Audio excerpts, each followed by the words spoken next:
Hello everyone, how are you? This is Dr. Chavikar. Welcome to my channel Krishna Institute of Education. आज हम बताएंगे कि मनोविज्ञान या साइकोलॉजी का मीनिंग क्या है। ये बहुत ही इम्पॉर्टेंट सब्जेक्ट है। अगर हमें इसका मीनिंग पता चल जाता है तो फिर हमें इसकी डिफरेंट जो एस्पेक्ट्स होते हैं उन्हें समझने में बहुत आसानी होती है। तो सबसे पहले हम समझेंगे कि what is the meaning of psychology. देखिए, साइकोलॉजी को हिंदी में हम क्या बोलते हैं? मनोविज्ञान। इसका मतलब ये दो शब्दों से मिलकर बना है, मन और विज्ञान। तो मन के विज्ञान को हम मनोविज्ञान कहते हैं। देखिए, इसमें क्या होता है, मन का मतलब होता है हमारी आंतरिक जो वो होती है मन, उसको हम मन बोलते हैं। तो हमारे आंतरिक विचारों का, मनोभावों का हमारे व्यवहार पर क्या फर्क पड़ता है, इसी की स्टडी करने को मनोविज्ञान कहते हैं। तो मनोविज्ञान में हम ये देखते हैं कोई भी व्यक्ति क्या व्यवहार करता है और वो उस व्यवहार को क्यों करता है और उस व्यवहार को कैसे करता है, कि कोई भी मनुष्य क्या व्यवहार कर रहा है, क्यों कर रहा है और कैसे कर रहा है, इन सब की स्टडी को ही मनोविज्ञान कहते हैं। इसी तरीके से मनोविज्ञान जो है आपका साइकोलॉजी वर्ड से मिलकर बना है और साइकोलॉजी वर्ड दो लैटिन वर्ड से मिलकर बना है, एक तो साइके और दूसरा आपका लोगस। कौन कौन से दो वर्ड से मिलकर बना है? साइके और आपका लोगोस। तो साइके का मतलब होता है आपकी आत्मा, जिसे आप सोल बोलते हैं, और लोगोस का मतलब होता है स्टडी करना, अध्ययन करना। तो अगर हम दोनों वर्ड्स को मिला देते हैं तो इसका मतलब हुआ आत्मा का अध्ययन। तो इट मीन्स अगर हम आत्मा का अध्ययन करते हैं तो उसको हम जो है साइकोलॉजी कहते हैं। तो साइकोलॉजी में हम आत्मा का अध्ययन करते हैं, अपने मन का अध्ययन करते हैं और हमारे आंतरिक भावों का हमारे व्यवहार पे क्या फर्क पड़ता है उसका अध्ययन करते हैं। देखिए, जो मनुष्य का व्यवहार होता है वो आपकी सामाजिक परिस्थितियों से भी प्रभावित होता है और आपके भौतिक जो आपकी परिस्थितियां होती हैं उससे भी प्रभावित होता है। मैं इसका एक एग्जाम्पल देती हूँ। फॉर एग्जाम्पल, अगर किसी ऑफिस में बहुत सारे लोग काम करते हैं लेकिन जो बॉस है वो बात बात पे उनको डांटता रहता है, सैलरी भी उनको टाइम पे नहीं देता है, कभी प्रशंसा के दो बोल भी नहीं बोलता है, तो आप देखेंगे ऐसे ऑफिस में जो लोग कार्य करते हैं उनका प्रोडक्टिविटी लेवल कि जिस स्पीड से वो काम करते हैं वो स्लो हो जाती है। तो इससे पता चलता है कि अगर हमारी भौतिक परिस्थितियां मीन्स अगर हमें डांट बहुत खाने को मिल रही है, अच्छा काम करने पे प्रशंसा भी नहीं मिल रही है, टाइम पे हमें सैलरी भी नहीं मिल रही है, तो इसका हमारे काम करने के लेवल पर भी असर होता है और हमारा व्यवहार भी चिड़चिड़ा हो जाता है। उसी तरह से आप सामाजिक परिस्थितियों का देखिए। मैं इसे एक आपको दो तोतों की कहानी से बताती हूँ। दो तोते थे और वो दोनों भाई थे। तो एक तोता तो जो है डाकुओं के पास रह के पलता है और एक तोता जो है संतों के पास रह के पलता है। तो जब उस जो संतों के पास रहता था तोता, उसके पास जब भी जाओ तो वो कहता था राम राम जी, आप कैसे हैं। तो सबको उसके पास जाना बहुत अच्छा लगता था।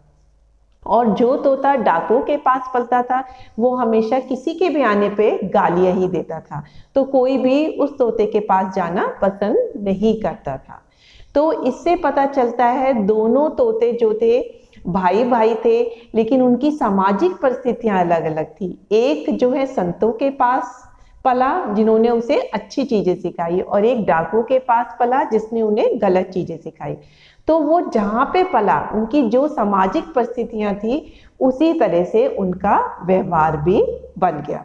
तो इससे पता चलता है कि मनुष्य के व्यवहार पे सामाजिक और भौतिक परिस्थितियों दोनों का ही फर्क पड़ता है। तो अब हम इसे और डिटेल में देखेंगे कि मनोविज्ञान का अर्थ क्या होता है। देखिए, सबसे पहले मनोविज्ञान को जो था, दर्शन शास्त्र की शाखा जो था, अरस्तु ने माना था। अरस्तु ने कहा कि मनोविज्ञान बहुत इम्पॉर्टेंट है और ये दर्शन शास्त्र की एक शाखा है। तो उस समय जो था, मनोविज्ञान को क्या माना जाता था? आत्मा का विज्ञान।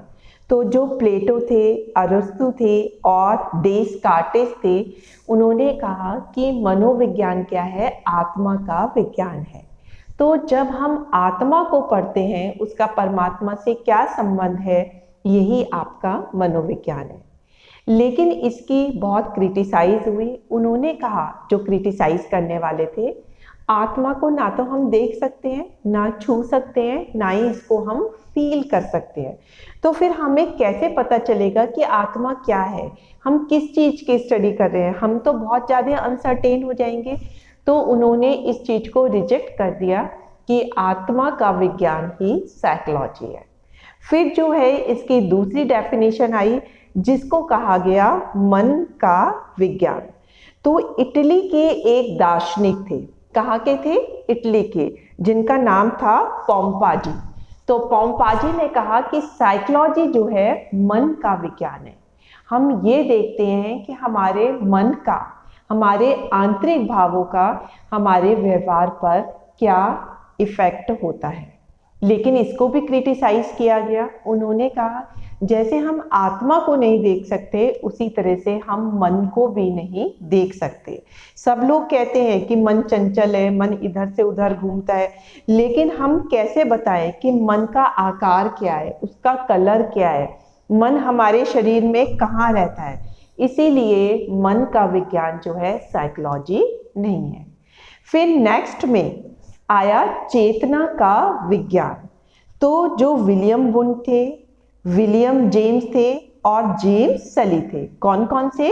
विलियम वुंड, विलियम जेम्स और जेम्स सली ने कहा कि आत्मा जो है चेतना का विज्ञान है, कि जो हम देख रहे हैं, जो हम समझ रहे हैं, जो हमारी कॉन्शियसनेस कह रही है, वही आपकी जो है साइकोलॉजी है। लेकिन इसको भी जो है दो तरीके से क्रिटिसाइज किया गया। उन्होंने कहा, मनुष्य के व्यवहार पे उसकी चेतना का भी प्रभाव पड़ता है और उसके अचेतन मन का भी प्रभाव पड़ता है। चेतना तो वो है जिसे हम देख रहे हैं और समझ रहे हैं। अचेतन मन क्या होता है?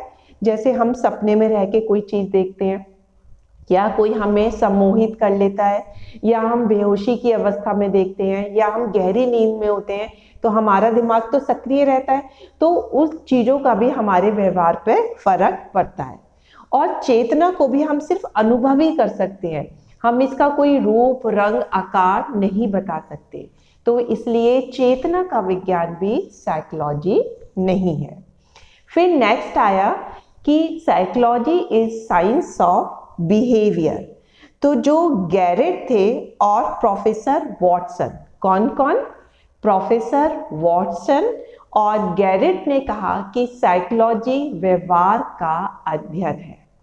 हम साइकोलॉजी में ये देखते हैं कि मनुष्य का क्या व्यवहार है, वो ये व्यवहार क्यों कर रहा है, वो उस व्यवहार में क्या क्या चीज़ें कर रहा है, उस व्यवहार को वो कैसे कर रहा है।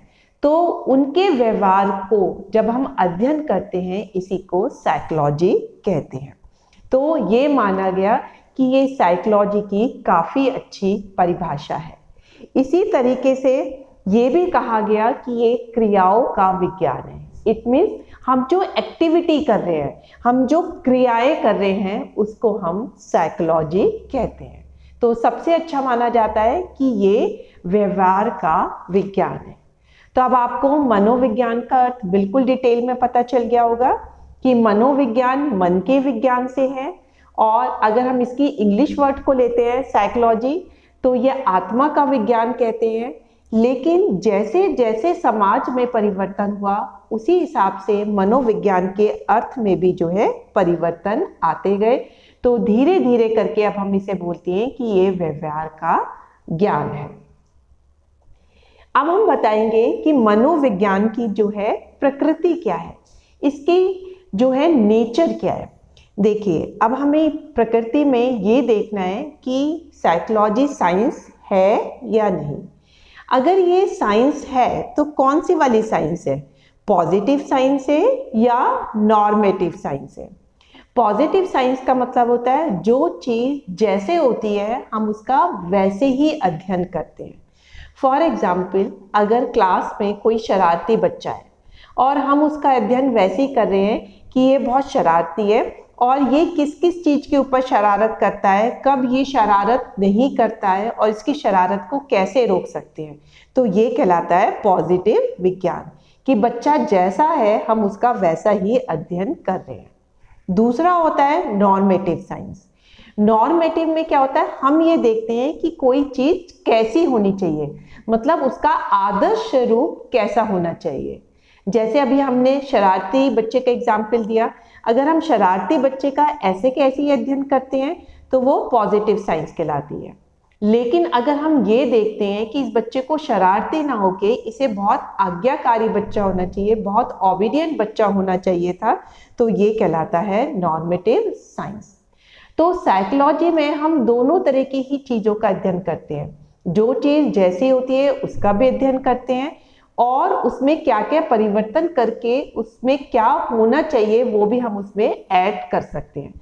तो जो साइकोलॉजी होती है वो दोनों तरह की ही साइंस होती है, पॉजिटिव साइंस भी है और आपकी नियामक या नॉर्मेटिव साइंस भी होती है। अब इसके जब हम नेचर को देखते हैं तो हमें निम्नलिखित पॉइंट इसके जो है हाईलाइट होते हैं। सबसे पहले है साइकोलॉजी में मनुष्य व पशु पक्षी के व्यवहार का अध्ययन किया जाता है। देखिए, साइकोलॉजी का ये नहीं है कि इसमें सिर्फ मनुष्य के व्यवहार का ही अध्ययन होगा, इसमें पशु पक्षी के व्यवहार का भी अध्ययन होता है कि पशु पक्षी कैसे जो है रिएक्ट करते हैं, उनकी क्या रुचि है, बाहरी परिस्थितियों का उनके व्यवहार पर क्या फर्क पड़ता है। जैसे हम देखते हैं अधिगम में जब पावलव ने अपना एक्सपेरिमेंट किया था तो किस पे किया था, कुत्ते पर किया था। उन्होंने देखा था कि घंटी बजने पर कैसे कुत्ते के मुंह से लार आने लगती है जबकि हम उसे भोजन नहीं देते हैं। तो इस तरह से हमने देखा कि साइकोलॉजी में जो है कुत्ते के व्यवहार का भी अध्ययन किया गया। उसी तरह से थॉर्नडाइक ने क्या किया था, बिल्ली के व्यवहार का अध्ययन किया। उन्होंने एक पजल बॉक्स में जो था बिल्ली को बांध दिया था, फिर उन्होंने देखा बिल्ली का बाहर खाना रखा हुआ है तो वो खाने को प्राप्त करने के लिए किस तरीके से उसका दरवाजा खोलना सीख जाती है उस बॉक्स का। तो इस तरह से हम देखते हैं इसमें मनुष्य व पशु पक्षी दोनों के ही व्यवहार का अध्ययन करते हैं। नेक्स्ट है इसमें बाह्य व आंतरिक व्यवहार का अध्ययन। इसमें दोनों तरह के व्यवहार का होता है कि बाहरी तौर पे जैसे हम गुस्सा कर रहे हैं तो हम क्यों गुस्सा करते हैं, हमारे गुस्से को कैसे कंट्रोल किया जा सकता है। आंतरिक व्यवहार, हम चिंता क्यों कर रहे हैं, हम डिप्रेशन में क्यों जा रहे हैं, हम जो है स्ट्रेस क्यों ले रहे हैं, इन सब व्यवहारों का भी हम पूरी तरीके से जो है अध्ययन करते हैं। देखिए, बहुत सी बार जब हम किसी अपराधी को जब सुधारना चाहते हैं, देखिए अपराधी को सुधारने के लिए या तो आप उन्हें पनिशमेंट भी दे सकते हो या आजकल रिफॉर्मेटिव थ्योरी भी चल रही है कि हम उन्हें रिफॉर्म करें पनिशमेंट देने के बजाय। तो हम उसके व्यवहार का ही अध्ययन करते हैं कि हर इंसान चाहता है कि उसके समाज में एक अच्छा स्थान हो। तो अगर हम उसे समाज में एक अच्छा स्थान दिलाते हैं, समाज में उसकी इज्जत बढ़ती है, तो वो धीरे धीरे अपने गलत व्यवहारों को कम करना शुरू कर देता है और एक स्टेज पे छोड़ देता है। तो ये सब हमें साइकोलॉजी ही सिखाती है। नेक्स्ट है जन्मजात व पर्यावरणीय कारकों का अध्ययन। देखिए, इससे हमें पता चलता है कि जन्मजात व एनवायरमेंटल फैक्टर का हमारे व्यवहार पर क्या फर्क पड़ता है। देखिए, आप अपने समाज को ही देखिए, पहले क्या था, सती प्रथा थी यहाँ पे और चाइल्ड मैरिज हो जाती थी।